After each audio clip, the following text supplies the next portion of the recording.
Now, also, another piece of history that we brought back. The most important piece of history that we brought back from Lakeview, Carl Remberg's home. That is the house of Carl Remberg. That is where Nutrilite began, in that home there. That home used to be here in Buena Park. We moved it to Lakeview, but Lakeview closed 4 years ago. So we brought the house back where it began, right here in Buena Park, California. Everything, we're going to see everything, yeah. So everything in that home is originally owned by Carl. And it's exactly how they used to have it. We only changed one thing there, is the outside.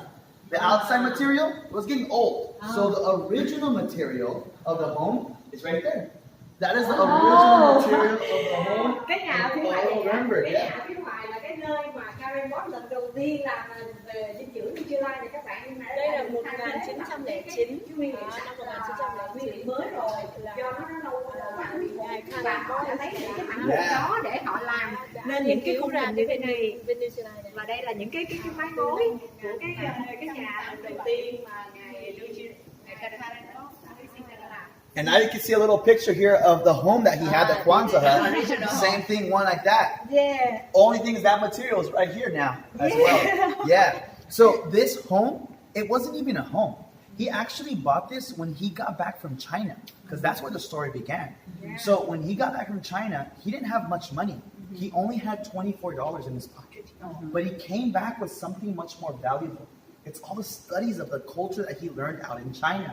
Because when he was there on the farm that he was working at, for the company he was working with, the people were much more healthier than the people in the cities, even though they were very, very poor. But the reason why is because their diet, the plant fruits and vegetables they were growing, what are they doing all day? Exercising all day there on the farm, hard work, and less contamination in the environment. So he noticed a big difference in the way people were living on the farms. So when he learned about these plants, he also started studying a plant called alfalfa plants.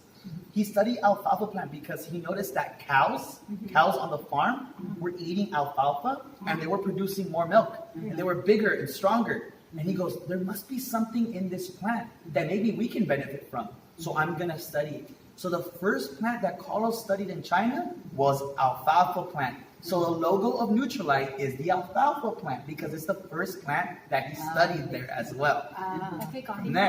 From there, he comes back to California in 1927. Not much money, but he buys himself the Kwanzaa hut. It's called the Kwanzaa hut. He bought it because it was during World War II. After World War II, he bought it. It's where the soldiers were storing all their equipment inside.